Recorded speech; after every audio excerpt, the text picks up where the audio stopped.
வணக்கம். நான் உங்கள் அன்பான சயின்டிபிக் வேதிக் அஸ்ட்ராலஜர் அஸ்ட்ரோ அருண்ஜி பேசுகிறேன். நல்லது நினைப்போம், நல்லதே நடக்கும்.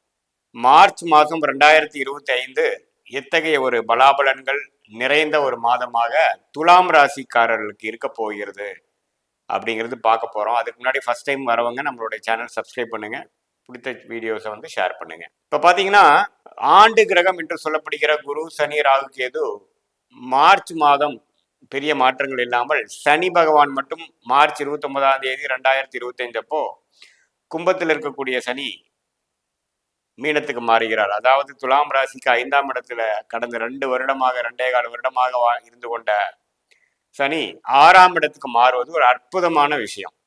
சனி 6ஆம் இடத்துக்கு போறது பார்த்தீங்கன்னா கடன், நோய், எதிரி, வம்பு வழக்கு அது மாதிரி சில தொல்லைகளை, வாழ்க்கைக்கு தேவையில்லாத விஷயத்தை குறைத்து, ஏன்னா சனி எந்த இடத்துக்கு போறாரோ அந்த இடத்தை கெடுப்பார், குறைப்பார். அப்படிங்கிறப்ப 6ஆம் இடத்துக்கு போறது சிறப்பு.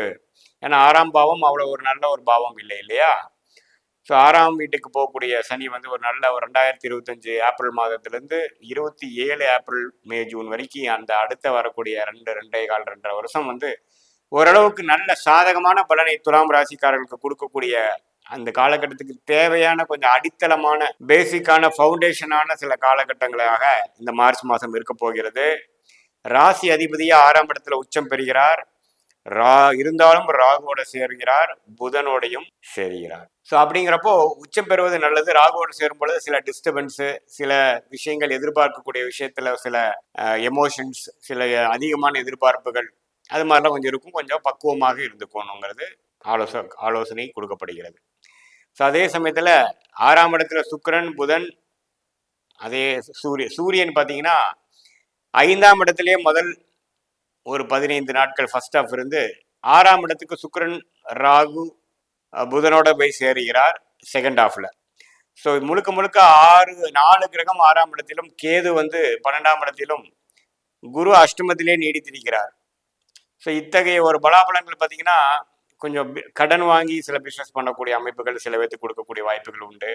உடம்பு உபாதைகள் கொஞ்சம் ஆகக்கூடிய அமைப்புகள் இருக்கு. ஏன்னா லக்னாதிபதியே பாதிக்கப்படுறார், 6ஆம் இடம் வலுப்பெறுகிறது. ஸோ கடன், உடல்நிலை பிரச்சனைகள், அதே சமயத்தில் கொஞ்சம் தூரம் போகிறது, வம்பு வழக்குகள் கொஞ்சம் பார்த்து சில விஷயங்கள் தேவையில்லாத விஷயங்கள் நடக்கிறது அப்படிங்கிற மாதிரி சில டாக்குமெண்டேஷன் அது மாதிரி விஷயத்துல கொஞ்சம் கேர்ஃபுல்லாக இருக்கணும். அது மாதிரி அமைப்புகள் இருக்கக்கூடிய ஒரு மாதமாக இருக்கிறது. பட் இருந்தாலும் பெரிய பாதிப்பு இல்லை. ஏன்னா உச்ச சுக்கிரனாக இருக்கிறார், ராஜயோகாதிபதியும் சேர்றார், நீச்சமா இருந்தாலும் நீச்ச பங்கம் ஆகிறார் புதன். அதெல்லாம் வந்து நல்ல அமைப்பு.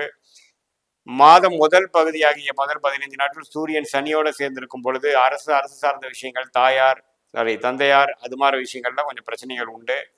ஸோ சூரியனும் சனியும் சேருவது வந்து கொஞ்சம் சரியில்லை.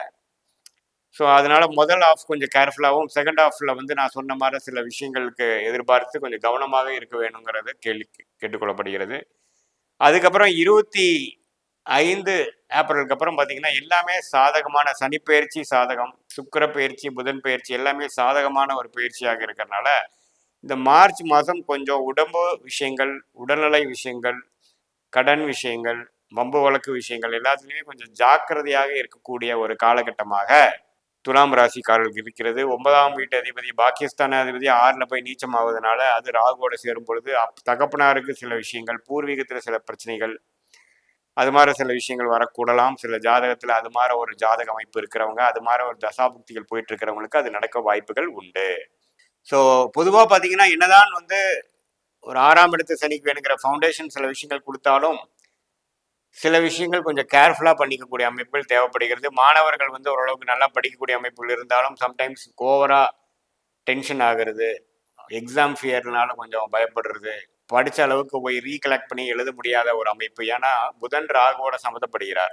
எப்பவுமே ஒரு ராகு கேதுவோட சுக்கிரன் புதன்கிற மாதிரி ஒரு சுபகிரகங்கள் சேரும் பொழுது கொஞ்சம் டிஸ்டர்பன்ஸ் வரும். ஏன்னா ராகு வந்து ஒரு பாவ கிரகமாக இருந்து இருள் கிரகமாக இருந்து சேரும் கிரகத்தை பீடிக்க பாதிக்க அமைப்பு உண்டு. பட் இருந்தாலும் பெரிய அமைப்பு இல்லை. ஏன்னா குருவோட வீட்டில் தான் அது நடக்குது. குரு வந்து அஷ்டமத்தில் இருக்கக்கூடிய அமைப்பு. அடுத்த ஏப்ரல், மேக்கு அப்புறம் குருவும் பார்த்தீங்கன்னா பாகிஸ்தானத்துக்கு வந்து 9ல் குரு என்று சொல்லப்படுகிற அருமையான அமைப்பு வந்து துலாமின் ராசியை பார்க்க போகிறார். ஸோ இந்த ஒரு மாதம் மட்டும் கவனமாக இருந்துட்டு அடுத்த வரக்கூடிய மாதங்கள் மிகவும் அருமையாக இருக்கக்கூடிய அமைப்புகள் உண்டு. அதே சமயத்தில் செவ்வாய் பார்த்தீங்கன்னா 9ஆம் இடத்துல நீடித்திருந்து 9ஆம் வீட்டதிபதி 6ல் நீச்சமாக போய் ராகுவோட சேரும் பொழுது தகப்பனார் விஷயங்கள், பாக்கிய விஷயங்கள் அது மாதிரி விஷயத்தில் கொஞ்சம் கேர்ஃபுல்லாக இருக்கணும். முதலே சொன்னது தான். அதே சமயத்தில் வீடு, வண்டி, வாகனம் விஷயத்துலையும் கேர்ஃபுல்லாக இருக்கணும். வண்டி வந்து பார்த்துக்கணும், பழுதடைஞ்சா உடனே சரி பண்ணிக்கணும். ஏன்னா சுக்கிரனே வந்து ராகுவோட சம்மந்தப்படும் பொழுது வாகனக்காரகன் என்று சொல்லப்படுகிற சுக்கிரன், வீடுகாரகன் என்று சொல்லப்படுகிற சுக்கிரன் வந்து கொஞ்சம் பாதிப்புள்ளாகிறதுனால கொஞ்சம் பழுதடைந்த விஷயங்கள்லாம் கொஞ்சம் சரியாக பார்த்து சர்வீஸ் பண்ணி வச்சுக்கக்கூடிய அமைப்பு இருக்குது. அதை வச்சு ஓட்டினீங்கன்னா கொஞ்சம் வண்டியில் வந்து சில பிரச்சனைகள் ஆகக்கூடியது, சேதாரங்கள் ஆகக்கூடியதெல்லாம் கொஞ்சம் வாய்ப்புகள் உண்டு. அது மாதிரி ஜாதக வாய்ப்பு இருக்கக்கூடிய துலாம் ராசிக்காரர்களுக்கு. ஸோ அப்படிலாம் இருக்கும் பொழுது கொஞ்சம் லக்னாதிபதியும் பாதிக்கப்பட்டிருக்கு, புதன்கிற கிரகம் பாதிக்கப்பட்டிருக்குங்க பொழுது கொஞ்சம் கேர்ஃபுல்லாக இருக்கக்கூடிய அமைப்புகள் உண்டு.